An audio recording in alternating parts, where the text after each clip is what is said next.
प्लासी की लड़ाई में जितने लोग मैदान में लड़ रहे थे उससे ज्यादा लोग मैदान के बाहर खड़े होकर तमाशा देख रहे थे, लड़ाई का परिणाम सुनने की प्रतीक्षा कर रहे थे। देश के भाग्य का निर्णय होने जा रहा था, मगर उस निर्णय में सारा देश शामिल नहीं था। विदेश मंत्री के नाते मैं अफगानिस्तान गया था। आपको सुनकर ताज्जुब होगा, अफगानिस्तान के अपने मेजबानों से मैंने कहा मैं गजनी जाना चाहता हूं, गजनी। पहले वो मेरी बात उनकी समझ में नहीं आई, कहने लगे गजनी तो कोई टूरिस्ट स्पॉट नहीं है, गजनी में कोई 5 स्टार होटल नहीं है, गजनी में आप जाकर क्या करेंगे, गजनी में आप जाकर क्या देखेंगे। मैं उन्हें पूरी बात नहीं बता सकता। मेरे हृदय में कहीं गजनी कांटे की तरह से चुभ रहा है। जब से मैंने गजनी से आए एक लुटेरे की कथा पढ़ी है और किशोरावस्था में पढ़ी है, मैं देखना चाहता था वो गजनी कैसा है। आपको सुनकर ताज्जुब होगा, महमूद गजनी का अफगानिस्तान के इतिहास में कोई स्थान नहीं है।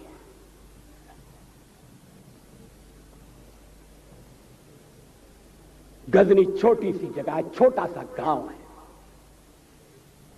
कल्पना करिए सैकड़ों साल पहले वहां धूल उड़ती थी, झोंपड़ियां थी, मगर एक लुटेरा लुटेरों को इकट्ठा करता हुआ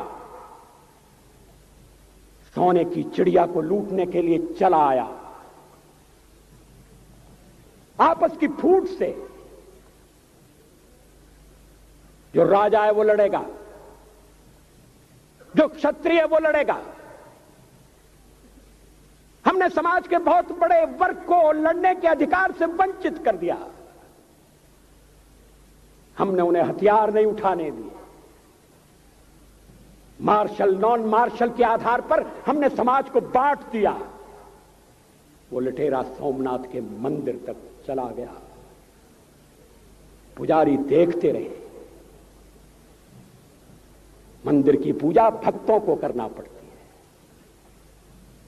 मंदिर तो एक प्रेरणा का केंद्र है।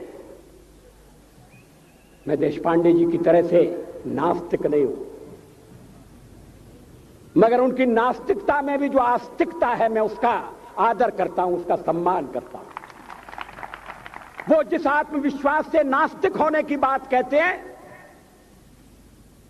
तो मैं उनसे कहना चाहता हूं वो सचमुच में नास्तिक नहीं है। जिसकी आस्तिकता है, जिसका विश्वास है, वो नास्तिक कैसे हो सकता है?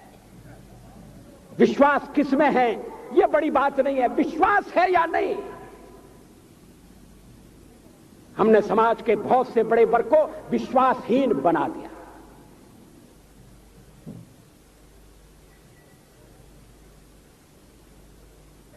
लोगों ने हथियार नहीं उठाए, वेद पढ़ने के दरवाजे बंद कर दिए। इसलिए हम पादाक्रांत हुए। अफगानिस्तान में मैंने एक बात और देखी। मुझे जिस होटल में ठहराया गया उसका नाम था कनिष्क। अफगानिस्तान एक मुस्लिम देश है। मुझे बड़ा ताज्जुब हुआ। मैंने कहा कनिष्क यहां कहां से आए? तो मेरे साथ अफगानिस्तान के विदेश मंत्री थे। मैंने कहा कनिष्क आपका कौन लगता है? कनिष्क से आपका क्या संबंध है? कहने लगे कनिष्क हमारा पूर्वज है, कनिष्क हमारा पुरखा है। He was one of our forefathers। मैंने कहा तब तो हमारे आपके पुरखे एक हैं। अफगानिस्तान के लोगों ने उपासना पद्धति बदली है, संस्कृति नहीं बदली। आज के भारत के परिवेश में यह सुनने के बाद थोड़ा विचित्र लगता है। हमारे यहां तो धर्मांतरण के साथ राष्ट्रांतरण होता है, ऐसा दृश्य दिखाई देता है। पड़ोसी देशों में ऐसा नहीं हुआ। अभी राम जन्मभूमि का मामला चल रहा है।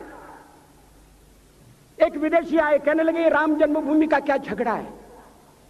हमने कहा इस पर विवाद हो रहा है कि श्री राम कहां पैदा हुए थे, और जहां पैदा हुए थे वो स्थान उनके मंदिर के लिए प्रयुक्त किया जाए या न किया जाए। वो इंडोनेशिया से आए थे, वो मुसलमान है। कहने लगे हम तो समझते थे कि राम के लिए सारे भारत में आदर होगा, सम्मान होगा।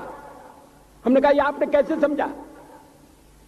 कहने लगे आप तो इंडोनेशिया आ चुके हैं, इंडोनेशिया में बहुत से लोगों ने इस्लाम स्वीकार कर लिया, मगर श्री राम को विस्मृत नहीं किया, श्री राम को भुलाया नहीं।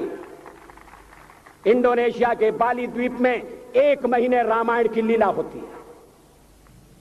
मैं उस समारोह में जा चुका हूं। उस समय भी विदेश मंत्री मेरे पास बैठे थे। मैंने कहा ये रामायण ये क्या हो रहा है। मैंने कहा एक्सीलेंसी ये मंच पर क्या हो रहा है। कहने लगे एक्सीलेंसी आपको पता होना चाहिए। हमने कहा मुझे तो पता है मगर मैं जानना चाहता हूं। कहने लगे ये रामायण है, ये राम है, ये लक्ष्मण है, ये सीता है। हमने कहा इनसे आपका क्या संबंध है, आप तो मुसलमान हैं। कहने लगे हमारा संबंध बहुत पुराना है, हमारा तब का संबंध है जब हम मुसलमान नहीं हुए थे।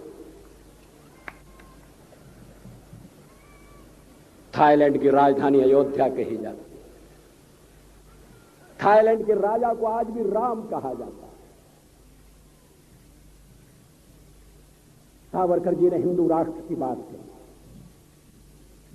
हिम्मत के साथ। बुनियादी तौर पर भारत हिंदू राष्ट्र है।